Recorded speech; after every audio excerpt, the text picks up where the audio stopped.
Below you will need an orange or yellow paper, white, black, brown, yellow, and orange crayons for this assignment.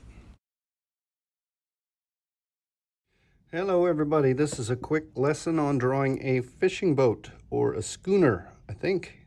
So it's mostly lines, and you see these are curved lines. And so this is an abstraction of a really simple picture.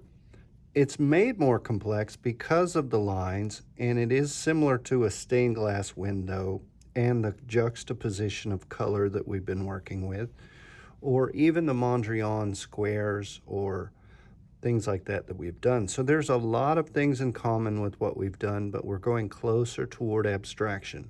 It is a boat with two people and sails, and it is probably sunset. We're working in an analogous, let me say that again, analogous color scheme. They're related, orange and yellow. So I'm working on orange paper today. I'm setting my reference, this one, out of the way. I saw this picture online. I took a picture of it off of the internet. I saved a picture. I'm not sure who this artist was, but I liked the piece. So sometimes I make up what I do. Sometimes I see something else that I like, and I do that. I'm drawing the horizon line right here, not in the middle, but right under it. And then my boat has some really strange angles. So this is the stern of the boat, the bow or the stern. So it is the front of the boat. And then this part goes slightly back diagonal, and that there. Now I know that one figure is almost at the back. Another figure is next to that one. And then I know that the sail goes straight or kind of bent up this way. There's a line this way, and there is a line this way. This will look different every time I do it. Probably the same with you, because some of my lines will be spaced out in a different way. This is actually the second time I'm doing this. I made the piece to show you, and then I'm making this piece from that. And so I'm looking at all the shapes that I see. I know that I want a sail to go this way. One sail goes this way. And this looks trickier than it is. Once you start playing with these lines, you'll probably figure this out.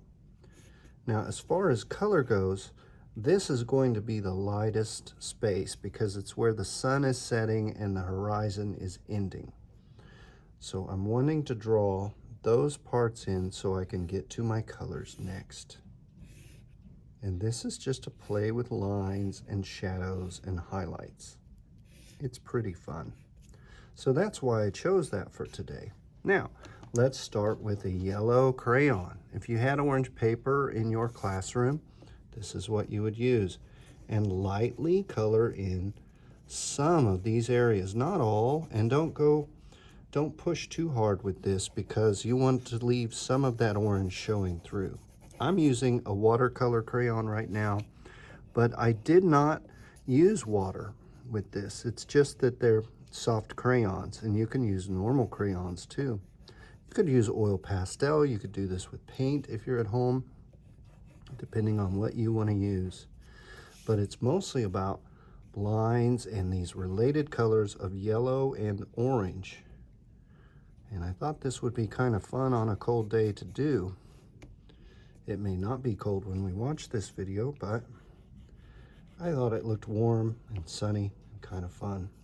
So this part is where the sky meets the ocean, or this body of water. And I don't have a sail here, so I can color this in yellow. Peeling back my paper as I'm starting to get into it. And then I'll throw that in the trash can. So I'm trying to see where these parts are. I'm measuring with my eyes. This is going to be yellow around these people. We'll call them the fishers, or the fisher people.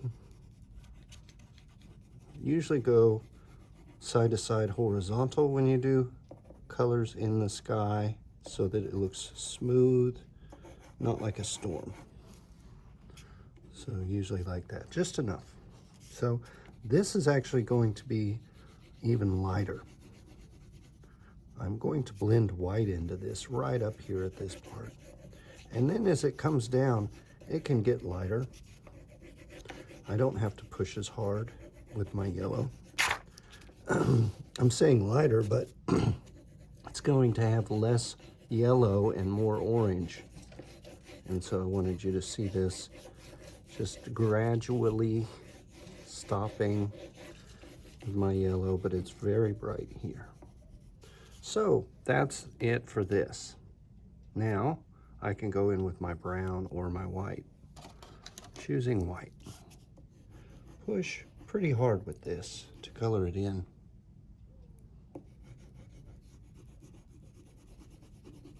It's a good time to look back at your reference and go, okay, what am I missing? I'm looking at mine to the side right here, filling this shape in. Our last is going to be black, but we're going to do the brown next. We're moving on with this.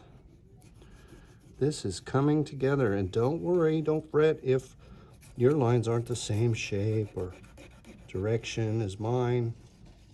This again is my second time of doing this piece, so I understand the forms a little bit better.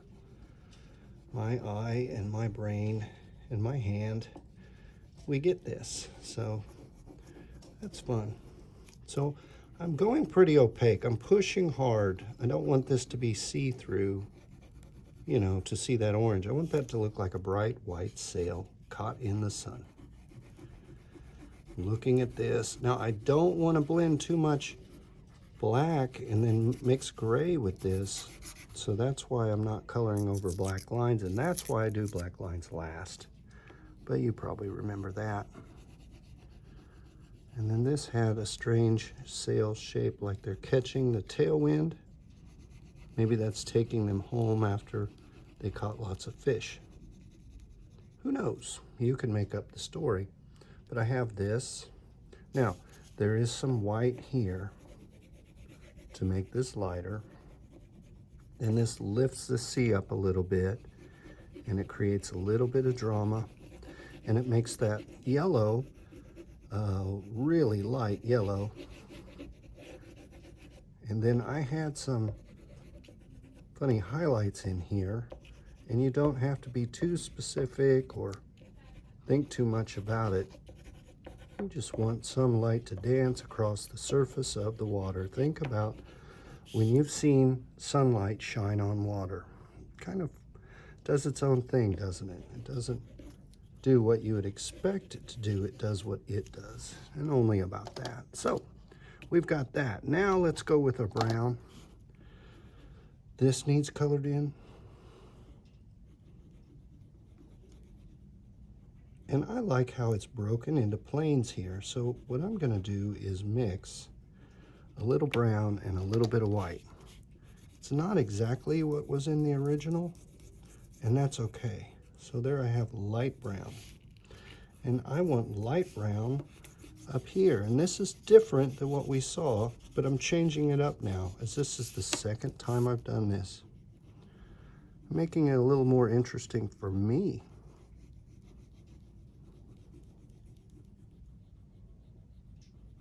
We're almost finished with this piece. We're going to draw the black parts, the lines next, and hopefully sign it, take a picture, and send it in. If you're at school, you just do this with crayons and a pencil on an orange or yellow piece of paper. You could choose. But now I'm on to my black, so here we go. These two lines, pull them down carefully. They're kind of curved. This line is straight. Keep it straight. Straight. Straight.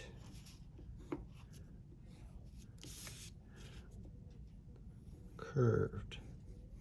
It's okay if you get a little fat there like I did. I got a big thick line on one side. I doubled it. Said, nope, that wasn't a mistake. That was what I meant to do. But we know. And I don't want this to be gray, so I'm not blending that color much. I left a yellow or a pocket there of orange. I need to fill that in. That will create a little bit of gray, but that's okay. And then I've got that bright yellow now, which I kind of like. And then I go back over this line, and this line, and this line. I'm pushing too hard and breaking these soft crayons. Hopefully you're not doing that too. So I had a brand new set when I started. Now I have 2 brokens, but it's part of making art. To make an omelet, you have to break a few eggs, you know?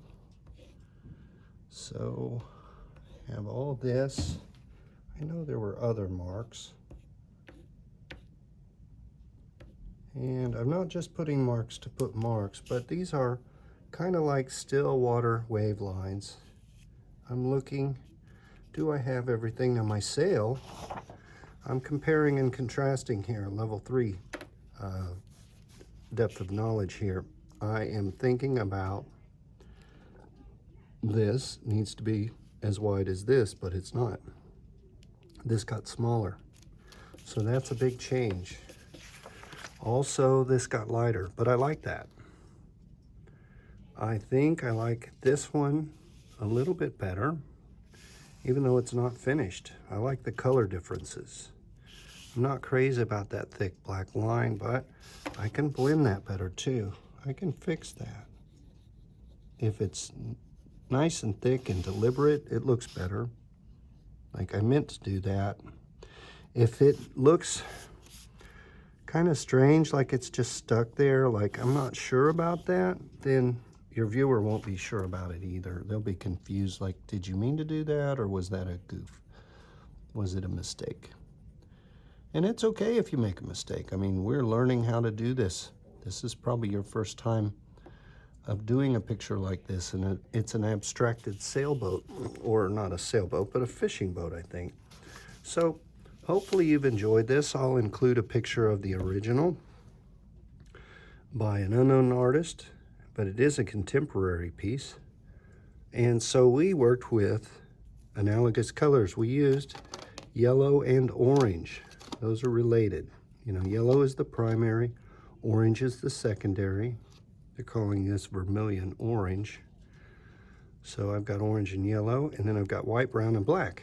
That's all you need to do. Hope you had fun with this assignment. It's abstracting a boat. Bye, everybody.